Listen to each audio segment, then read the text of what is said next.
나이가 들수록 친구는 필요 없다. 사람은 태어날 때도 홀로, 죽을 때도 홀로라는 표현은 정약용이 18년간의 유배 생활을 통해 깨달은 인생의 본질적 고독과 내면, 성찰의 중요성을 잘 보여주는 명언입니다. 이 한마디가 의미하는 바는 무엇일까요? 오늘은 이 주장을 근거로 나이가 들수록 친구는 필요 없다는 깊이 있는 주제에 대한 가장 정확하고 확실한 정보를 알려드리겠습니다. 끝까지 보시면 노년의 진정한 행복이 어디서 오는지, 그리고 내면의 평화를 찾는 비밀을 명확히 이해하실 수 있습니다. 구독과 좋아요를 누르시면 여러분의 마음에도 깊은 지혜의 복이 찾아올 것입니다. 많은 분들이 나이가 들면 친구 없이는 외롭고 우울할 거라고 오해하시죠. 하지만 사실 이것은 젊은 시절의 사고방식을 노년에 그대로 적용한 착각입니다. 하버드 대학교의 80년간 진행된 성인 발달 연구에 따르면 노년기에 가장 행복한 사람들의 공통점은 놀랍게도 많은 친구가 아니라 자기 자신과의 깊은 관계였습니다. 연구 책임자인 로버트 월딩거 교수는 나이가 들수록 관계의 양보다 질이 중요하며 무엇보다 자기 내면과의 조화가 행복의 핵심이라고 발표했습니다. 이러한 오해가 생긴 배경은 우리 사회가 젊은 시절의 사교적 가치관을 노년에도 그대로 적용하려 하기 때문입니다. 젊을 때는 에너지가 넘쳐서 많은 사람들과 만나고 관계를 맺는 것이 활력소가 됩니다. 하지만 나이가 들수록 그런 외적 자극보다는 내적 성찰과 고독이 더 큰 의미를 갖게 됩니다. 정약용이 강진 유배지에서 혼자 머물렀던 사의제라는 공간의 이름 자체가 이를 말해줍니다. 네 가지를 마땅히 해야 할 빵이라는 뜻인데, 그 네 가지란 독서, 사색, 글쓰기, 그리고 내면 수양이었습니다. 그는 아무도 찾아오지 않는 적막한 유배지에서 오히려 이제야 참다운 공부를 할 수 있는 시간을 얻었구나 라고 기뻐했습니다. 첫째, 진정한 평화는 내면에서 나온다. 정약용은 목민심서에서 백성을 사랑하는 근본은 아껴 쓰는 데 있고 아껴 쓰는 근본은 검소하게 말하는 데 있다고 했습니다.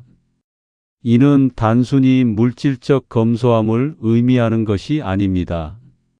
인간관계에서도 과도한 소비와 낭비를 피하고 진짜 필요한 관계만 소중히 간직하라는 깊은 가르침입니다.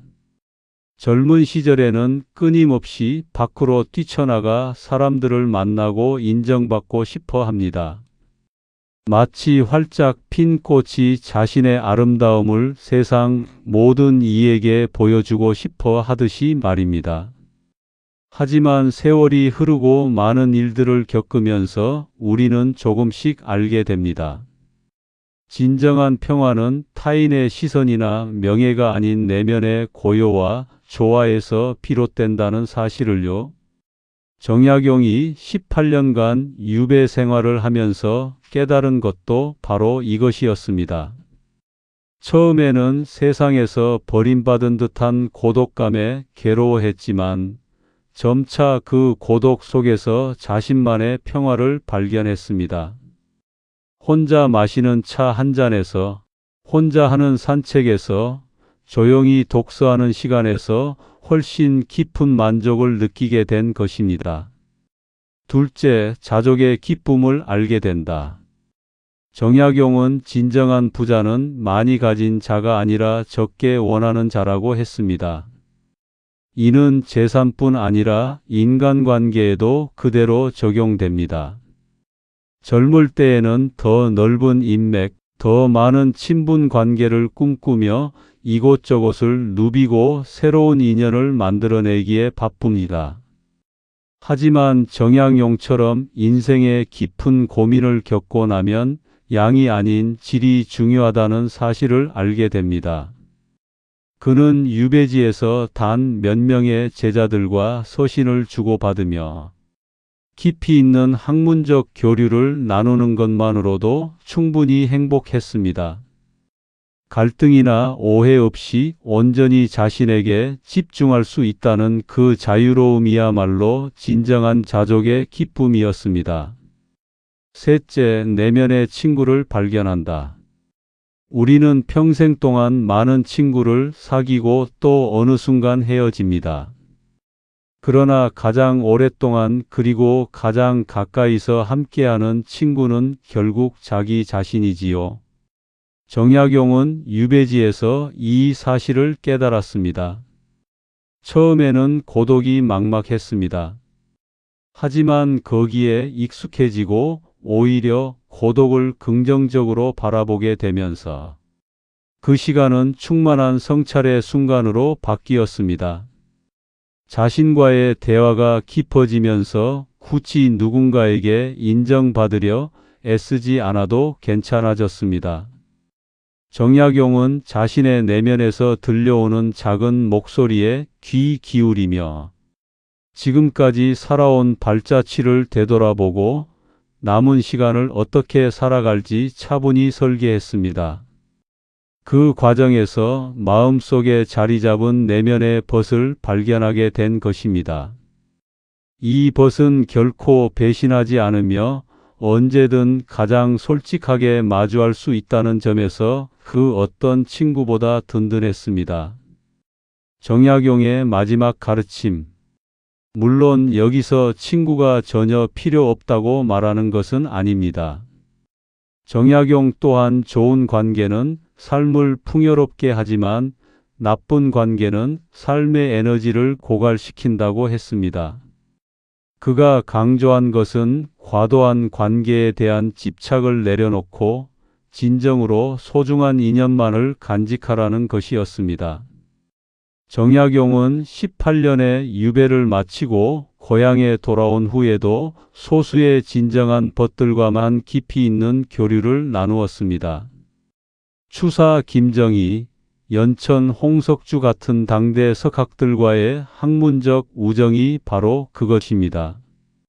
이들과의 관계는 서로의 영혼을 북돋아주고 깊은 부분을 나눌 수 있는 진정한 우정이었습니다. 결국 정약용이 전하는 메시지는 이것입니다. 노년이 되면 반드시 혼자가 되어야 한다는 게 아니라 과거처럼 집착적으로 많은 인맥을 쌓을 필요가 없다는 것입니다.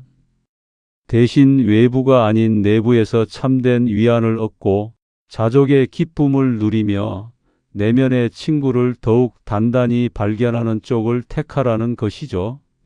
사람은 태어날 때도 홀로, 마지막 순간에도 홀로라는 사실을 알기에 이제 더는 외부에만 목매지 않습니다. 정약용은 이를 세 가지로 요약했습니다.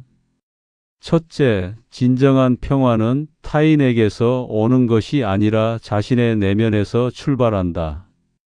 둘째, 진정한 풍요로움은 무한한 만남이 아니라 소박하고 작은 것에서 만족을 찾는 자족의 기쁨에 있다.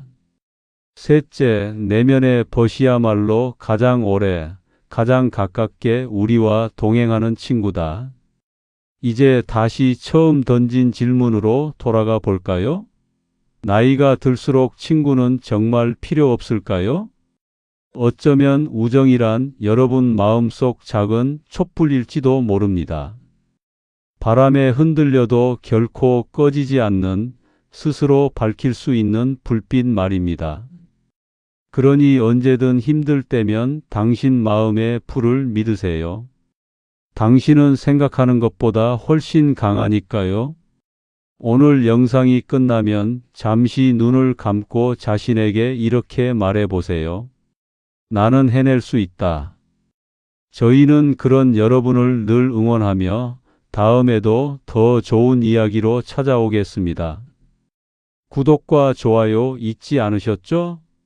함께 해주셔서 감사합니다.